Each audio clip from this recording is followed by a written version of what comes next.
So, I appreciate everybody being here today. Out of the respect of the ongoing investigation, to keep the integrity of the investigation, we're not have any questions on Saturday night. Out of respect for that, we'll take any questions you might have on Illinois or any football-related questions you have for Xavier Henderson and Payton Thorne.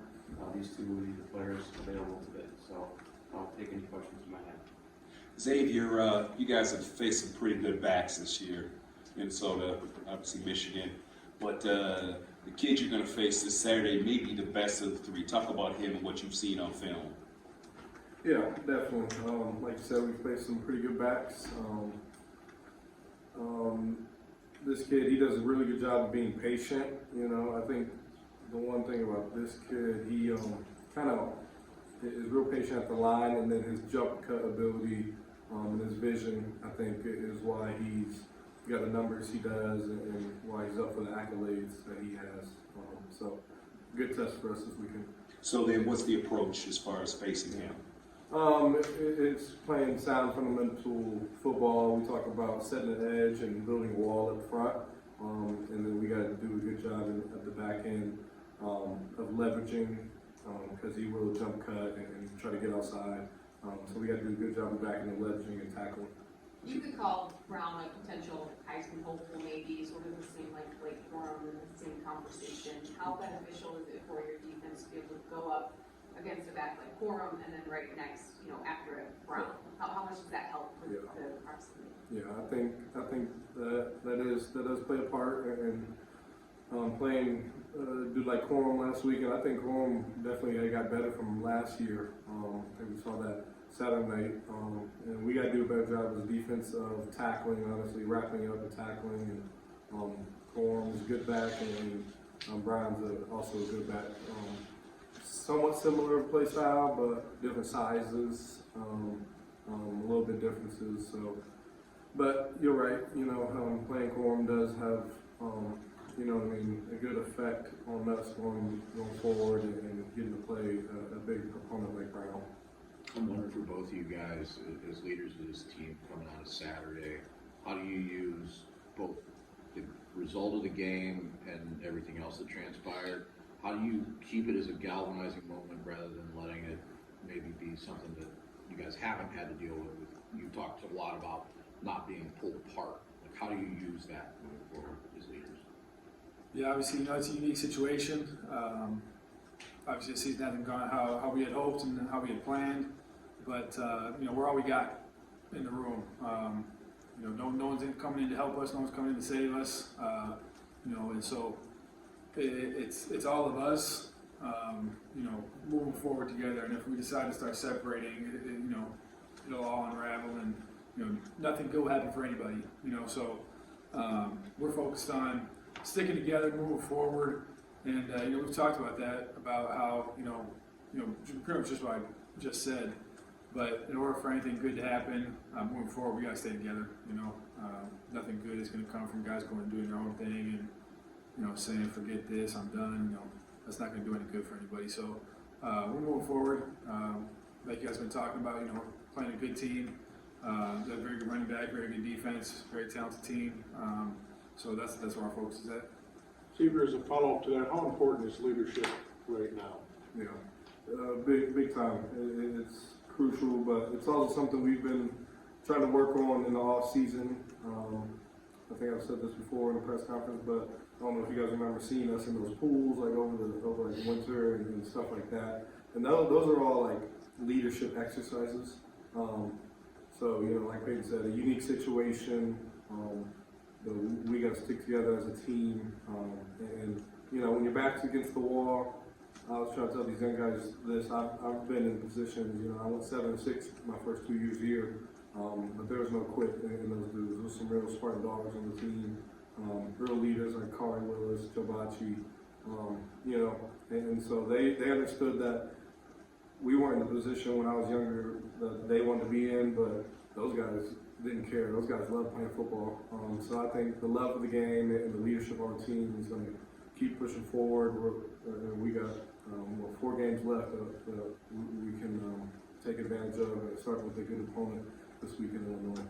So you've been around a long time at this point. All the stuff that comes with the rivalry, is that game worth it You know what I mean? It's a protected rivalry. It's a, you know, all the stuff that's in the Twitter sphere, all the pressure that comes with it, all the build. Is it too much? And is that game worth the fuss? I think as players it is, you know, all the fuss is for the external, the people not playing in the game, you know what I mean?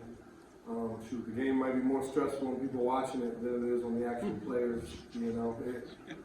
It's football at the end of the day, and rivalry games are fun to play in. I was blessed to be able to play in had a big time rivalry in high school, and just playing in games like that, you know, it's sometimes the social media, the world we live in now, makes it a little difficult, especially for us kids that use it so much. But you know, at the end of the day, it's a lesson that you got to learn. You got to grow up. You know, I mean, life's not lived on social media, so we just try to enjoy the times you got on the field, win or lose, honestly. And you know, after a loss like that, we got to pick ourselves up and go play the next game. I was wondering what both of you guys, what Mel's message was to you yesterday. He said you started with addressing Saturday and then moving forward. Yeah, you know, we addressed Saturday. You know, we talked about that, and you know, that's between our team and our coaches. And then moving forward, you know, like we've been talking about, you know, we're playing a good opponent. You know, the world's not stopping for us or for anybody. So, you know, we got the same amount of days to get ready for this game that we do all the other ones. So, our plan is the same. We'll tweak some things based off of, you know, some different, situations on the team for practice this week or for a game plan, you know. And we're getting ready to play a very good team. You know, Illinois' defense is outstanding, ranked number 1 in the country in multiple categories. And you know, like you guys have been talking about, they have a very, very talented running back who also leads the country in a lot of categories. So we don't have time to be thinking about anything other than them and the task at hand, which is, you know, going to Illinois and playing our best football. Payton Thorne, Mel's talked a lot about a full 60 minutes. And it feels like, at least offensively, recently we'll see stretches of good play. And in the third quarter the other night, not as much. I know it's been an issue for a while. Can you point to some of the things that are keeping you guys from that? And then I'm also wondering about play calls and your freedom to change play calls, like some of those 4th down calls. Do you see things, or you have the freedom to change those if you want, and if you can think back to those moments the other night? Yeah, absolutely. You know, I look at our offense, and right now we're not executing at a high enough level, not at all. Second half especially, you know, we talked about that on Saturday night after the game. You look back in the film, and it makes you know, it's really disappointing, to be honest with you. You look back on the mental errors. It was, you know, half the time it wasn't even physical stuff. It's like mental. It's like, what are we doing, you know? And that's not one guy, that's as a unit, you know, and we're all, you know, in it together, you know, so we all have to hold each other accountable or find a way to push through that. In a game like that, you can't have those, you know, it's not going to work. And we're hanging our defense out to dry. We had 6 plays in the third quarter. You know, that's terrible. That's not acceptable. And like I said on Saturday, our defense played their butts off, held in field goals all night, and you know, we didn't do enough to put ourselves in a situation to be in a fight in the fourth quarter. And you know, in terms of the 4th downs calls, the first one, you know, we were trying to run the ball and pound it up in there to get 1 yard, and then you know, the second one I had an opportunity to just go with, you know, a sneak, and you know, I didn't do that, so that's on me. But then there's, you know, in terms of change of plays, you know, coach has given me the freedom to do that at times. You know, I checked quite a few plays in the run game, in the pass game. I've checked plays before. You know, there's one play in particular I go back on that I really wish I would have checked in that series of 4 plays in the red zone in the second quarter. And so I regret that, but, you know, in terms of checking stuff, you know, me and coach have to be on the same page with that kind of stuff, so, you know. Is that 4th down call one where you look back and go, maybe I should have just sneak or whatever? You know? Yeah, I should went with a sneak there, and then you know, if I had checked the play 2 plays before to a throw, when I saw the matchup I had, we wouldn't have been in that situation. I don't think they had one of their guys who doesn't play corner guarding Jaden out in space. And, you know, I thought about it for a second, but I think it was 2nd down. So I thought, you know, we'll just run this one, and we still got 2 downs to get it. that was dumb. I should have just checked it and went, let it make a play.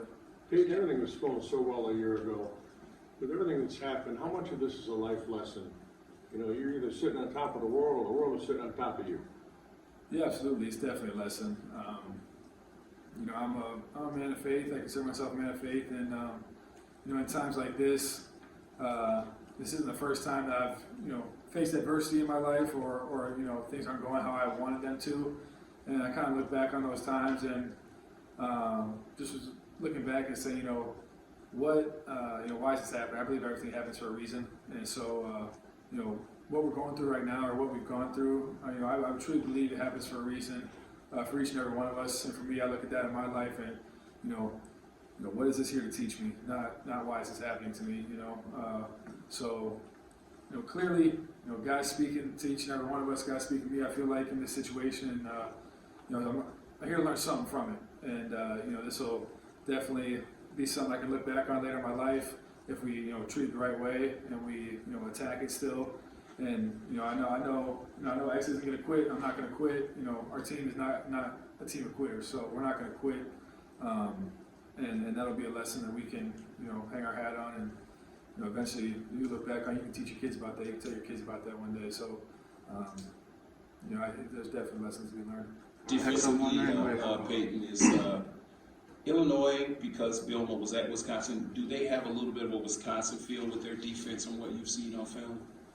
Well, he wasn't there, any time that I've been here in Wisconsin, so I don't know how much of the stuff he did at Wisconsin is still at Wisconsin. Maybe it is. I don't really know, to be honest. But I wouldn't say it's got a Wisconsin feel. I think their defenses are actually, fairly Okay, different. so then what do you see out of their defense then? Yeah, they got good athletes. They have, according to some publication, they're the number 1 ranked corner in the country. He's a good player. They have their other corners very good too, and they have another guy who plays who's also talented. They have good technique up front. They're physical. They don't play a ton of different fronts, and they really don't play a ton of different coverages. They're just really good at what they do. They got a safety who flies around, and then they got a defensive lineman who's had a heck of a season too. So they play well together. They're fast, and they're just playing good football right now. They're playing sound football. They're holding guys to low yardages and obviously low points. They lead the country in total points, or total defense and total points. So they're a good defense, and we're going to have to play well. But at the same time, I'm confident in the guys that are lining up next to me that that we can go out there and try to make some plays. We're going to wrap it up here. Next, I just wanted to ask about, I talked to Mel's a little bit yesterday. Does it feel like the last couple of games defensively, things have started to turn around? You guys are getting healthy. You're back. Jacob's back. Some other guys are coming back. Is it just a matter of you guys getting healthier, or are you seeing certain areas where you guys are just kind of slowly getting better each week? Yeah. Now, would y'all say, does it look to you guys like we're getting better? Good. Yeah, we feel good about our progress so far. We know we're not where we need to be. So yeah, it's a part of us getting healthy is part of it. But I think we're just we're understanding what we can do, what we're good at. You know what I mean? I think our corners are playing a lot better. I think Chuck played a really good game this past Saturday. And I think we're just playing with more confidence, especially in the back end. So it feels good, but we know we're not where we need to be. We're going to keep working to make strides to be better and be the best we can be this weekend and the game after that, and then the final 4 games.